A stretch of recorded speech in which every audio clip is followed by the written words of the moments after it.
Hello, everyone. This is Trevor Jin from Focus here, and I have a special guest, Dr. Peter Malinoski. He is a Catholic psychologist, and we're here to talk about what is the true marker for good psychological health. And Dr. Malinoski, do you want to explain your organization? Yes, I am the co-founder and president of Souls and Hearts at soulsandhearts.com, and that is an online outreach that seeks to ground the best of psychology in a Catholic anthropology, in a Catholic worldview. So we have blogs, we have podcasts, we have courses, we have shows, we have all kinds of resources, including communities of folks that are banding together to work on the central topic of human formation from a Catholic perspective. So. Excellent. And for everyone listening, I just want you guys to know that this episode is going to be very helpful. It's going to be very informative. But if you want to really get in deeper and get into the details, get into the specifics, like Dr. Malinoski mentioned, meet other like-minded people into communities. You got to go deeper. You got to check out Souls and Hearts. But regardless, this episode is going to be awesome. You're going to learn a lot, and it's going to be a nice primer for you guys to see what other branches you may want to look forward into. So Dr. Malinoski, what specifically is the main marker of psychological health? What are we going to talk about today? That's the central thing, the central thing. And a lot of times people, so I'm just going to invite you to think about it for a minute here. What is the main sign? What is the main marker of psychological health? It might not be what you think it is. A lot of times people give you answers like happiness, or they give you, a sense of, of well-being. What I'm going to say is those things are transitory.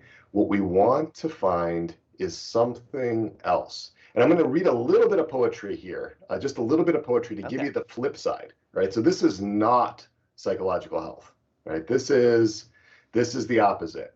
Okay, the opposite. Okay. And so this is from Christina Rossetti, Who Shall Deliver Me? It's a few stanzas, not very long.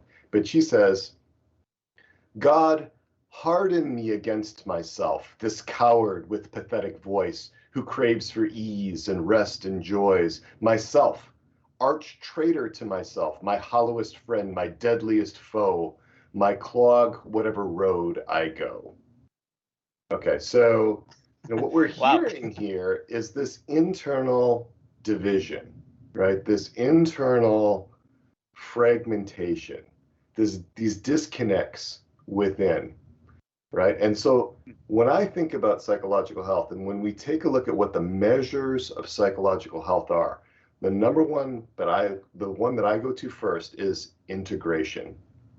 And what is integration? Integration is the process of combining constituent elements into an ordered, harmonious, and adaptive whole.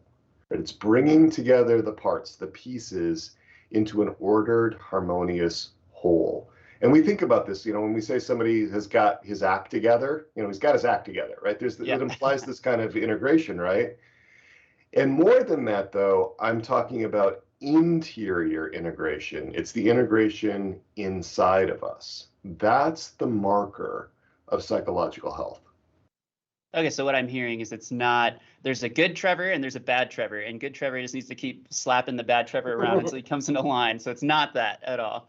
It's not that at all. And unfortunately, a lot of people are set up that way, right? They're set up and they've got these warring factions within themselves. Now, I'll be the first to say, look, sometimes, yes, we have to resist temptation. We can't go with every impulse we have and so forth. But what you hear in the poem is this self-condemnation, that is coming through, that I'm an arch traitor to myself, my hollowest friend, my hollowest friend, my deadliest foe. This is betraying a kind of real fragmentation inside. And when you see people that have good human formation, that are well put together, there's an integration. And the more seamless that integration is, the more there is this communication, this collaboration within, the better psychological health you see. Because it sounds like if it's a good Trevor versus bad Trevor, and bad Trevor is no longer acting up at the moment, that's as high as the ceiling. That's as high as the ceiling goes for that for that mindset. Whereas what you're saying is everything should be working together. Everything should be clicking, I suppose. I guess my one question would be, what are some of those parts, I suppose, if we're going to split things up? What does that look like that are working together? What are some So there's kind examples? of two ways that you can think about this integration inside. I mean, there's more than that, but two ways that I think about it. One is there's all kinds of internal experiences, right? We have our sensory experiences, we have our perceptions, we have our thoughts, we have our beliefs, we have our assumptions, we have our emotions or our passions, we have our body sensations, we have attitudes, impulses, desires, intentions, motivations, and we have all of our faculties, right? Including the intellect and the will. All of that. You can look at it that way. The other way that you can look at it is kind of like what you really alluded to, is that we have parts of us that are like these little personalities within us that can be in conflict, and they experience these other things that I just mentioned, like these assumptions, these thoughts, right? So the good Trevor, bad Trevor, right? I'm going to argue that because we're made in the image and likeness of God, any parts of us are also good. They're ontologically good, and they're also seeking good things for us. Even the parts of us that get condemned as bad, that get condemned as being impulsive, drawing us toward things that are harmful or sinful.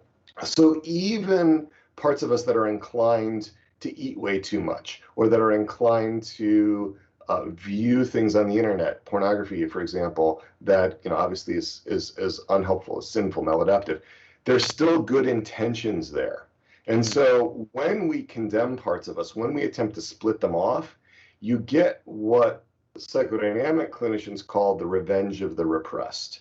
There's going to be less of an opportunity to work collaboratively with that part of ourselves, and there's going to be this suppression, this repression, which is going to lead to those repressed or suppressed parts trying to break out, these jailbreaks, right? Enactments, which actually increases the risk of acting out, increases the risk of sinning.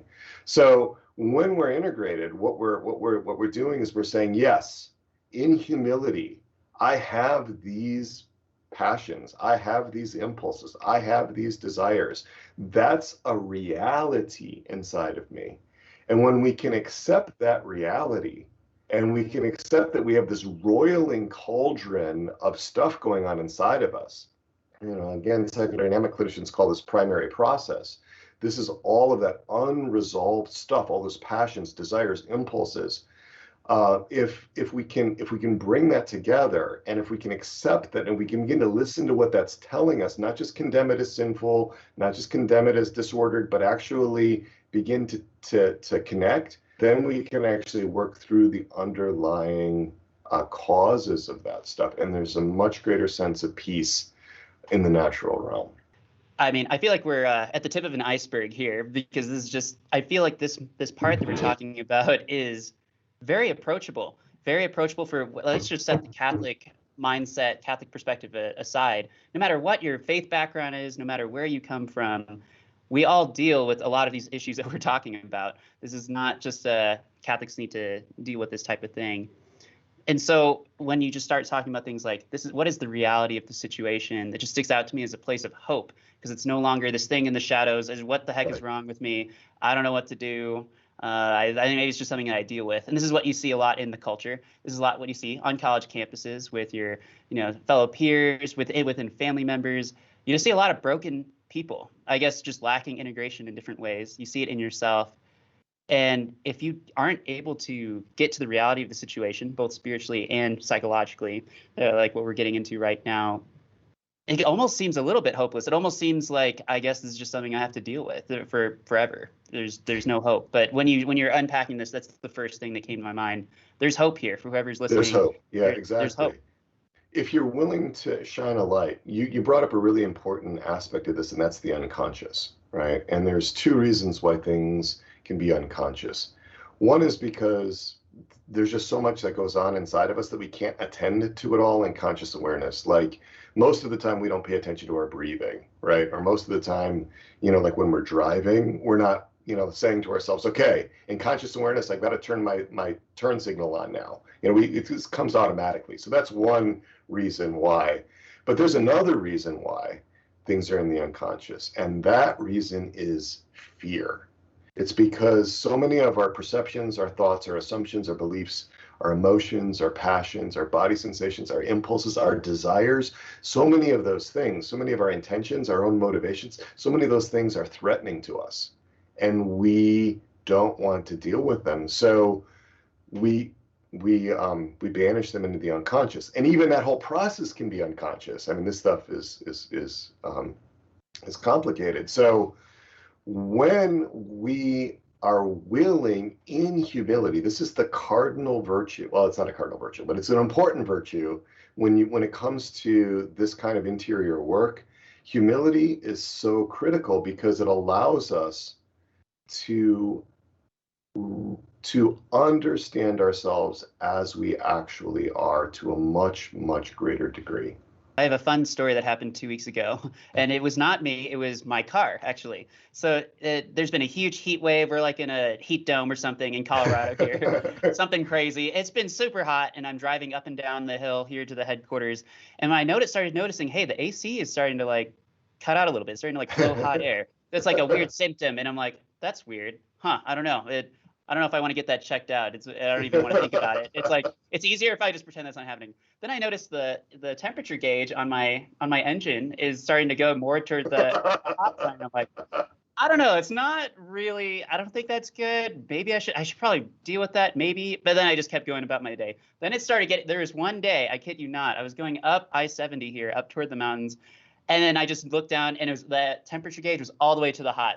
It was all the way. And I'm like, all right, wow. It's like this is like a breakdown. So I pulled over to the side of the highway and just let it cool off for a while. I'm like, all right, I'm gonna go get help. I'm gonna like just figure out what is going on. So I took it into the mechanic, and they're like, yep, you have absolutely no radiator fluid. I don't know how the heck did you even get here?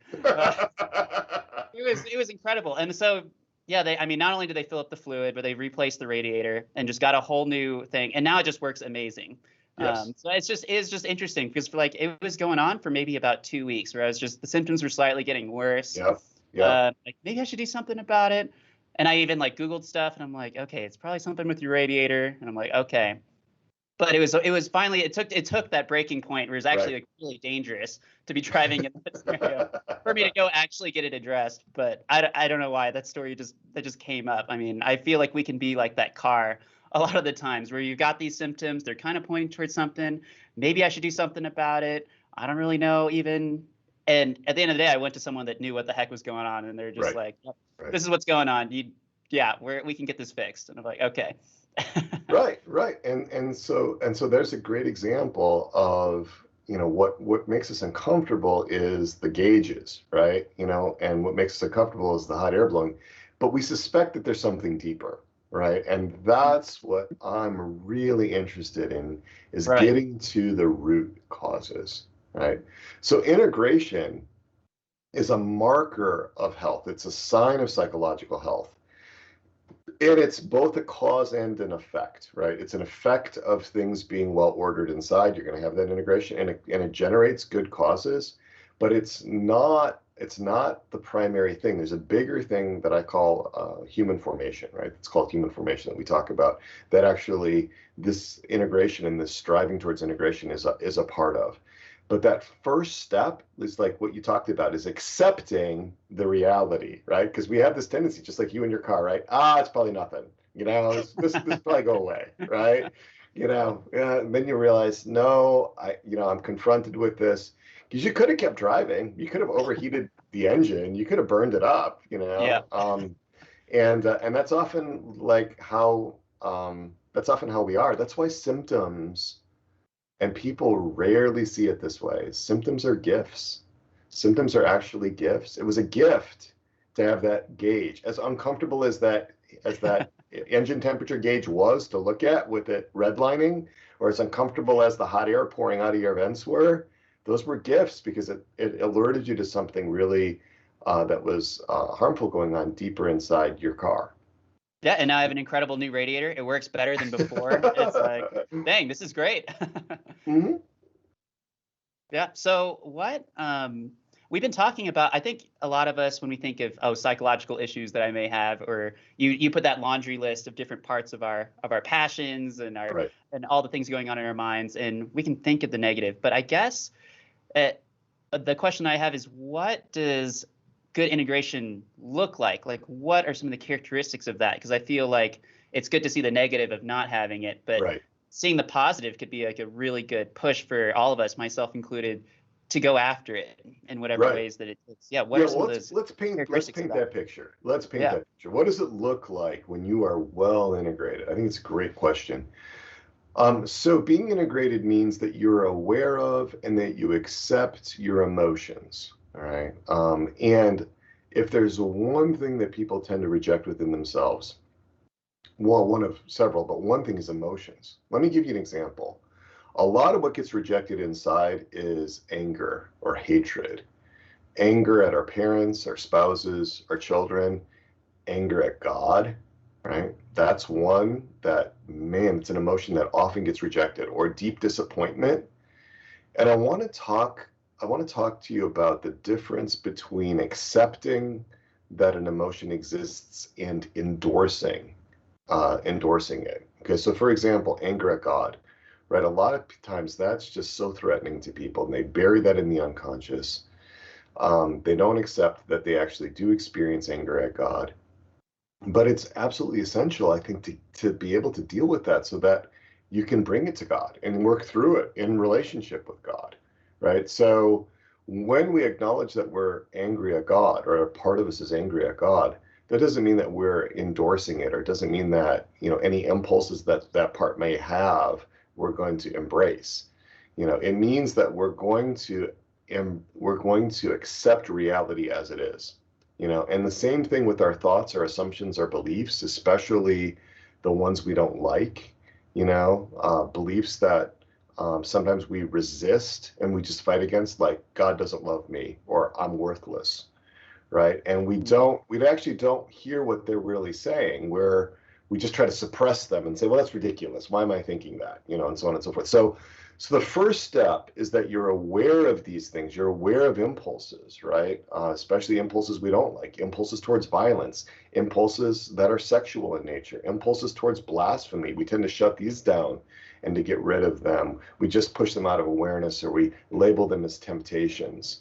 Temptations come from outside of us. Impulses come from inside of us, right? And they're different. And a lot of times people don't even think that there's a distinction there. So when we become integrated, we're taking these disowned, these rejected, these unconscious, these conflicted aspects of ourselves, and we're bringing them into a cohesive sense of self, right? Mhm. Um, when we don't do that, it's kind of like Jack Nicholson, the character in Tom Cruise in A Few Good Men, where he says, "You can't handle the truth," right? That's what we're saying to ourselves. So it takes humility, it takes courage, but we can't govern our passions if we're just banishing them into the unconscious. That Mhm. just allows them to roam in a zone where the intellect and the will can't penetrate. So an integrated man knows who he is. An integrated woman knows who she is. And so another fruit of this integration is self-knowledge. Mhm. And there's then this harmony because parts, just like people, right? If they have a sense of being accepted, if they have a sense of being heard, if they have a sense of being known, a sense of being understood, a sense that the good intentions that they have for us are going to be met, or they're at least going to be entertained, then we've got a basis for that internal relationship. And that's all part of loving ourselves, right? Our Lord told us in the second great commandment, love your neighbor as yourself. And this is what I think he means. It means loving the internal lepers, the tax collectors, the prostitutes within us, right? These are parts of us that we've banished, that we've condemned. And what was the example of our Lord? He went out to spend time and to connect with those members of society. We need to be able to connect with those members of our internal system, of our internal societies. And that's all happening on the natural realm. And that's part of this internal evangelization.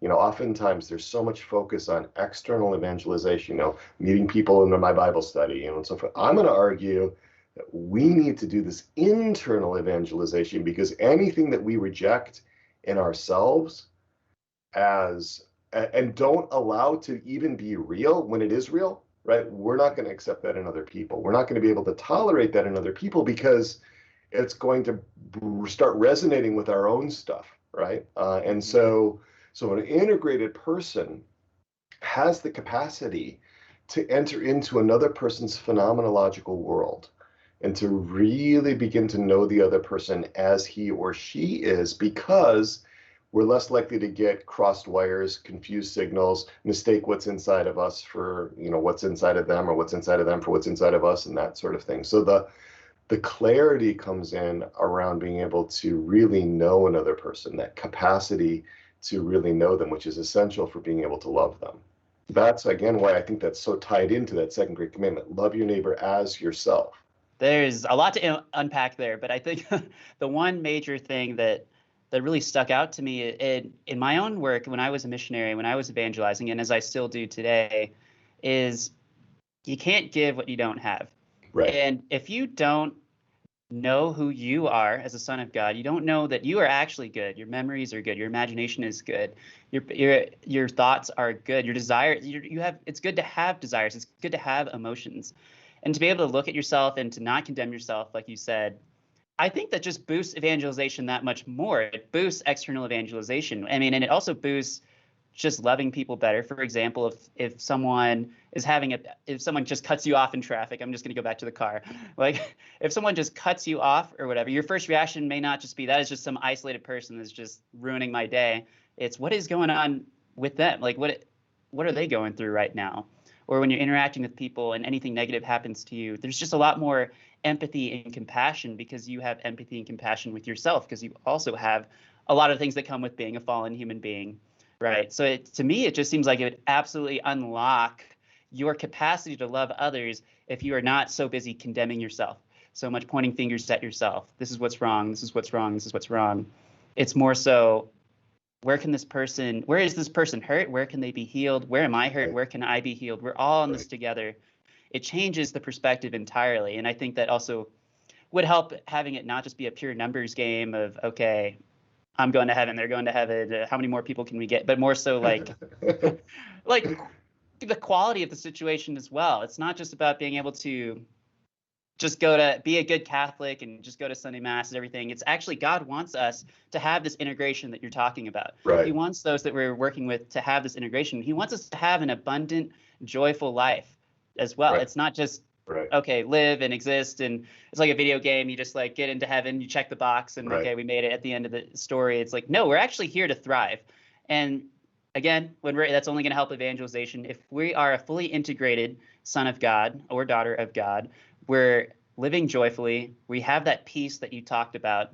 We've done this mental and psychological work. We are going after him spiritually. We have our emotions in check and we've accepted them and we aren't controlled by them. We have that freedom as a human being. That's going to be attractive. People are going to see that and they're like, wow, what does he have? What does she have?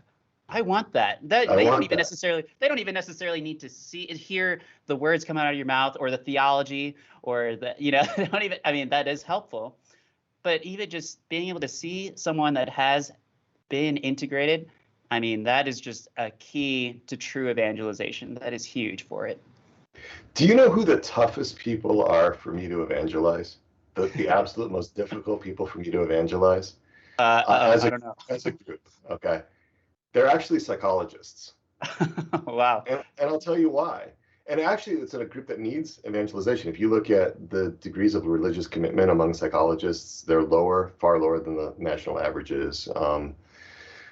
And the reason is because one thing psychologists have an innate sense for across different theoretical orientations, across different anthropological bases, is there integration, right? And when they run across an evangelizer that's not integrated, it just sounds so hollow, right? We need to be in touch with what Augustine said. You want to represent your professions well. You can't, like come across as being ignorant in some area and impress the experts in that area, and bring them closer to God that way.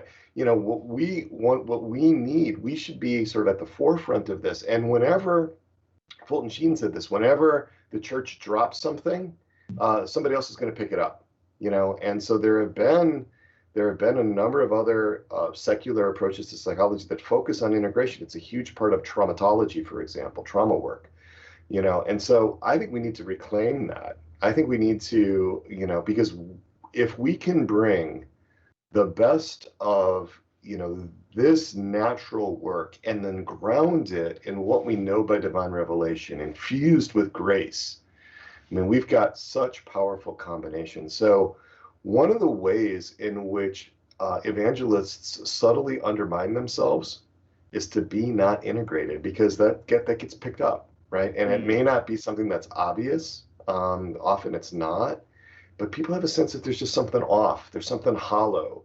You know, there's something, and in fact, going back to the poem, right? There's a, you know, she talks about, you know, this, my hollowest friend, right? When we're not integrated, there are these like gaps, these lacunae, these voids within us. People sense that, right? So I think a lot of times in this environment, when you're evangelizing, there's two levels of evangelization. There used to be one, now there's two. One is, you know, there's got to be this conversion or this reform on a natural level, in order to have a foundation, you know, for grace to perfect, right? Grace perfects nature. So we need this natural foundation.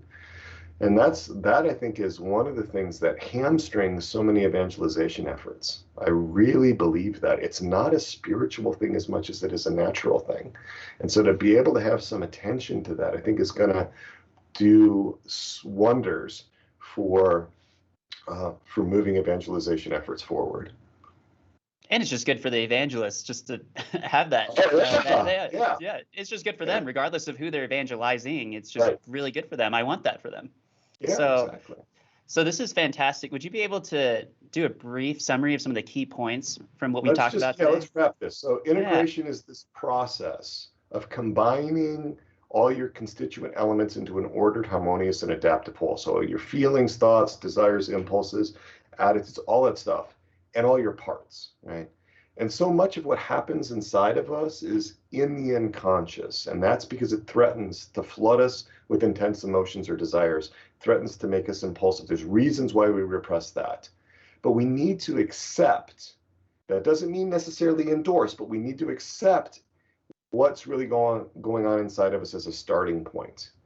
An integrated person knows who he or she is. And in order to have this integration, we need to have a deep sense that God loves us, right? In order to tolerate knowing ourselves fully, we need to know that God loves us as we are. So many of us are on this, you know, this wheel. We talked about it, right? The perfectionist wheel. We talked about it in one of these episodes we did last year, you know. And so yeah, that's it. I mean, and the marker of health, like I said, go back to it, is how integrated is the person. So. That's great. And do you have a specific resource they could check out right now if any of this registered with them? You know, I did a lot of broader treatment of this in episode 15 of Interior Integration for Catholics. That's my podcast, Interior Integration for Catholics. You can get that at soulsandhearts.com/IIC. It's on also all the major podcast platforms. Episode 15, which is one I did way back, you know, I don't know, 65 episodes ago. Episode 15 and possibly episode 55. Those two are pretty relevant to this accepting of who we are and focusing on integration. So that's great. And we'll put the links down in the description below for you guys, make it easier. Because the podcast goes way deeper than how we did. But if I'm sure some of this registered with you, so I highly recommend his work. You guys should just go down there and check it out. So, Dr. Malinoski, I think that's all that I have now for this episode. It's been great to be here with you, Trevor. Thanks for having me on, and I'm excited about being able to do some more stuff with you in the near future. So, great. All right, everyone. We'll see you guys next time.